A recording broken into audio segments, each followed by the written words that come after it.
투자와 마켓 사이클의 법칙, 하워드 막스. 오늘 한번 살펴보겠습니다.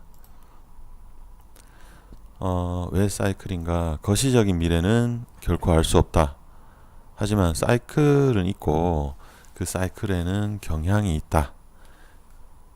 그리고 경제, 기업, 시장은 패턴이 있고 가치 투자자들은 가격과 가치의 그 차이를 이용해서 돈을 번다. 뛰어난 투자자들은 미래를 알 수는 없지만 미래 경향에 대한 이해를 가지고 있다. 이 말은 이렇게 한번 생각해 보시면 좋을 것 같아요. 자, 이 주머니 안에 어떤 공이 뽑힐지는 알 수 없습니다. 그런데 예를 들어서 A라는 주머니에는 까만 공이 3개가 있고 B라는 주머니에는 까만 공이 4개가 있다. 이런 경향성은 예측할 수 있다는 거죠. 자, 사이클의 특징은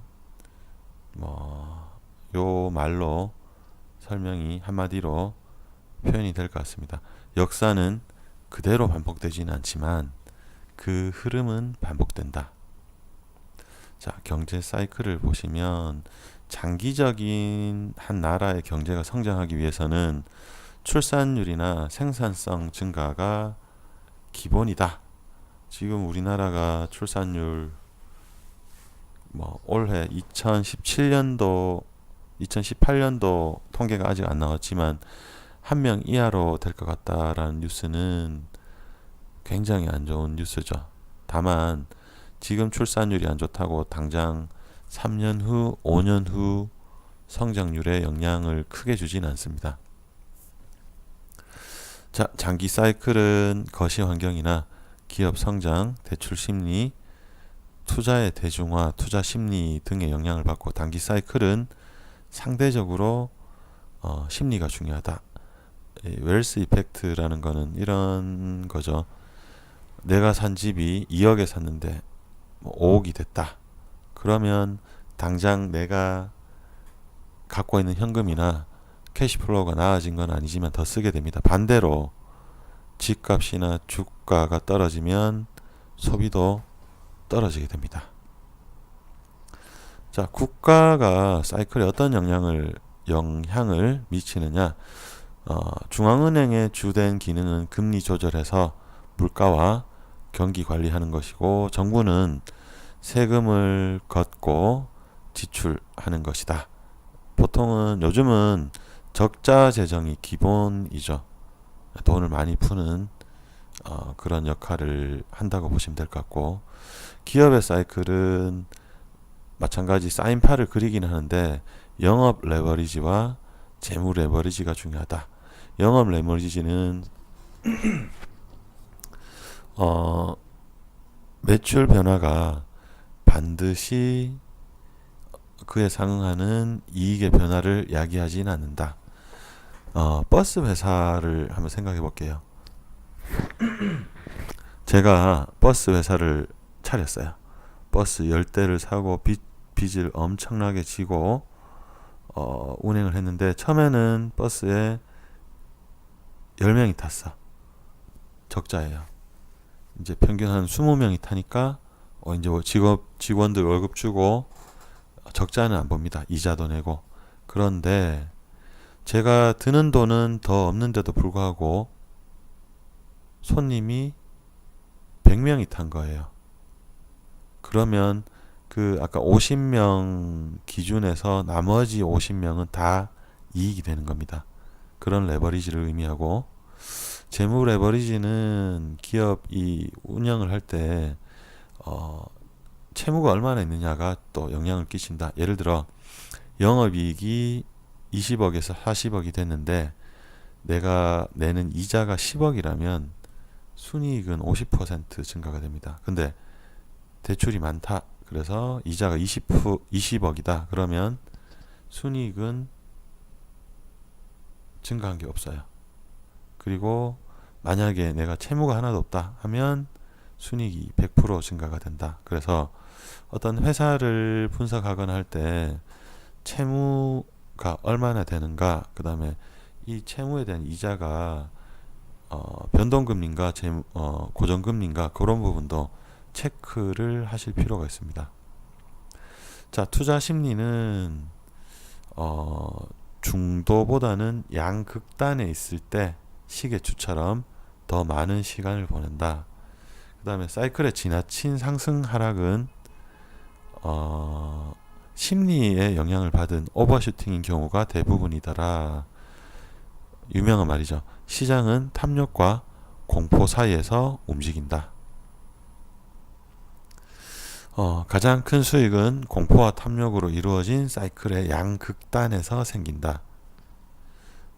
그리고 투자자들이 객관적이고 합리적이며 중립적이고 안정적인 포지션을 유지하는 경우는 거의 없더라. 자, 위험 태도에 대한 사이클. 리스크가 없다는 믿음이 리스크의 가장 큰 원인이 된다.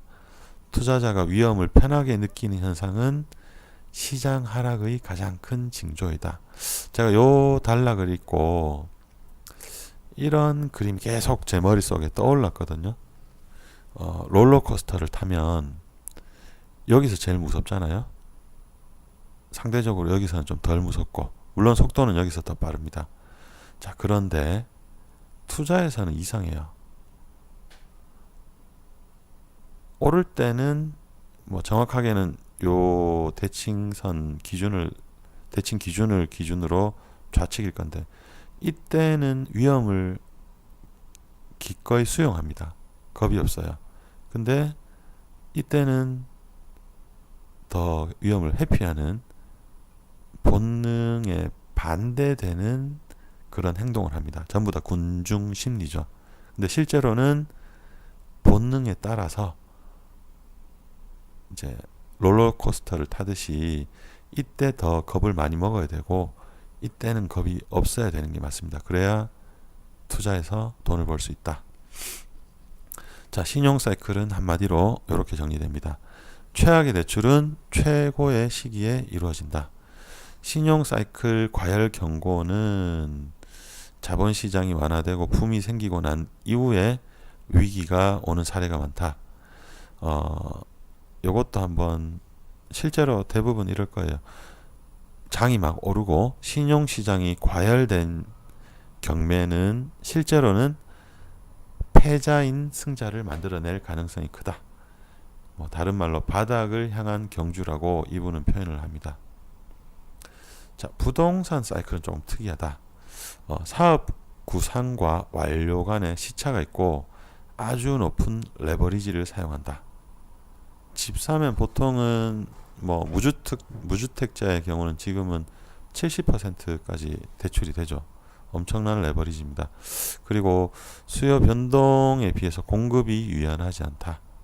보통 아파트를 짓고 착공하고 입주까지 한 2년 정도는 걸리니까. 자, 요거 관련해서 제가 사이트 하나만 소개를 하겠습니다.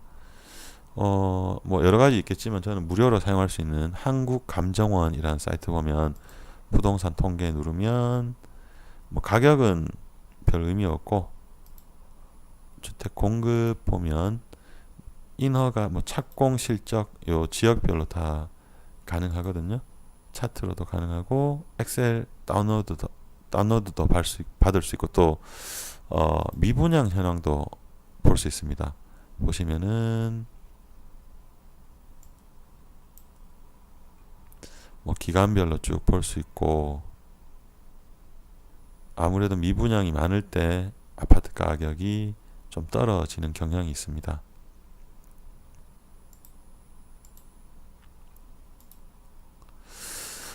가격에 대한 합리화는 늘 저점이 아닌 고점에서 일어난다. 아까 했던 말하고 비슷하고, 이익을 얻는 사람은 어려울 때 은행으로부터 부동산을 매입하여 상승 사이클을 탄 투자자이다.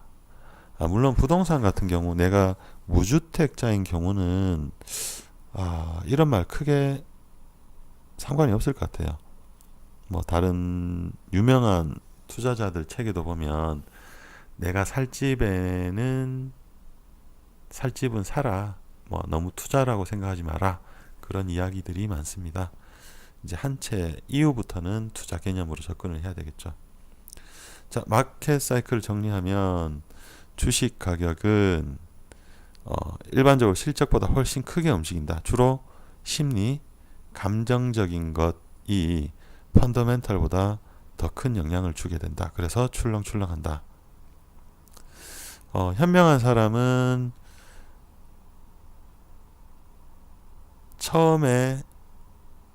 현명한 사람이 처음 하는 일을 바보는 마지막에 한다. 그러니까 주가가 저평가됐을 때 현명한 사람들은 사고 꼭지에서는 바보들이 산다. 그런 의미고요. 처음에는 혁신가, 그 다음 모방자, 마지막은 멍청이다. 이것도 좀 유명한 말인데 친구가 부자가 되는 것을 보는 것만큼 행복과 판단력을 방해하는 일은 없다. 그러니까 주변에 누가 뭐 돈을 벌었다라는 말에 영향을 받아서 투자를 시작하면 망하기 십상이다.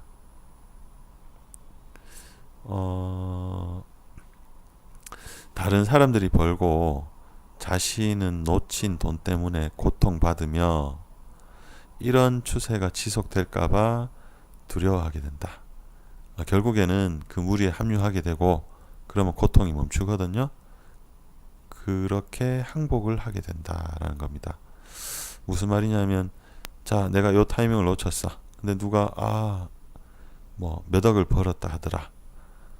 막 속상하거든요. 내 친구가 바로 옆에 막 몇 억 벌었다더라. 미칠 것 같아. 탑니다. 됐다. 이제라도 샀으니까 됐다. 그런데 요때 탄 거죠. 그러니까 그렇게 심리적으로 주변에 영향을 받아서 뇌동매매 하지 마라. 그런 의미가 되겠습니다. 존 템플턴이란 분이 남들이 실망하여 매도할 때 매수하고 매수할 때 매도하는 것은 엄청난 용기가 필요하지만 보상도 가장 크다. 저 아는 분이 집을 사는데 자기가 생각할 때는 이건 아닌 것 같아. 더 떨어질 것 같은 거예요. 그래서 집을 계약하고 잔금 치를 때까지 잠을 못 자는 거예요.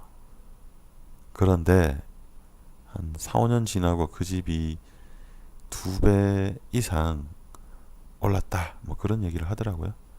하고 뭐 참고로 부동산 관련해서는 그런 이야기가 있습니다. 집값은 언제나 비싸다. 이것도 한번 생각을 해보시면 좋을 것 같습니다. 무주택자의 경우는 돈 열심히 아껴서 집 하나 사는 것까지는 너무 투자라고 생각 안 하시면 좋을 것 같아요. 자, 정리하겠습니다. 사이클을 이해하면 시장을 예측할 수는 없지만 현명하게 대처하고 포지셔닝 할 수 있다. 수익을 낼 수 있다. 뭐 그런 이야기를 합니다. 이분이 뭐 이 책은 나름 최근 나온 책이고 이분이 1,000억 달러 이상 큰 펀드를 운영하시는 유명한 분이시기 때문에 읽어볼 필요가 있을 것 같고 얼마 전에 투자에 대한 생각이란 책하고도 맥락을 같이 하는 그런 책이라고 보시면 됩니다. 아주 좋은 책인 것 같아요. 한번 읽어보세요. 감사합니다.